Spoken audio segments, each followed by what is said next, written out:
সুদের ফাঁদে পড়ে নষ্ট করছো জীবন, সুখ শান্তি উড়ে গেছে, মেলে শুধু দহন। আসসালামু আলাইকুম প্রিয় বন্ধুরা, আপনাদেরকে একটা ঘটনা বলি।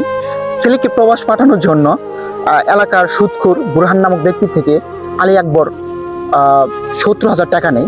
তো 1.5 বছর যাওয়ার পরও আলী আকবর টাকাটা দিতে পারে না। পরে 1.5 বছর যাওয়ার কারণে 70,000 টাকা 1.5 লাখ টাকা রূপান্তরিত হয়। পরে বুরহান তাকে তার লোক নিয়ে যে আলী আকবরকে ধরে আনার পর তাদের এলাকার এক বৈদ্যুতিক খুঁটির সাথে তাকে বেঁধে রাখে।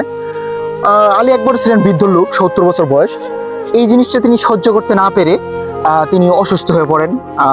পরে এলাকাবাসী তাকে ধরে হসপিটালে নিয়ে যায়। তো এই ঘটনা থেকে যে শিক্ষণীয় বিষয়, সুদখোর ব্যক্তি তারা মানুষকে মানুষ মনে করে না, তারা মানুষকে অপমান করে, লাঞ্ছিত করে, তারা মানুষকে হয়রানি করে।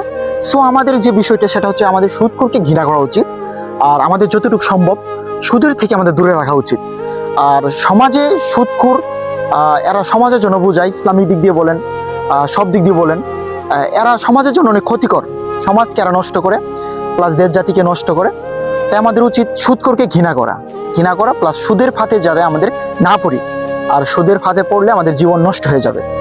তো সকলে ভালো থাকবেন, সুস্থ থাকবেন। আল্লাহ হাফেজ।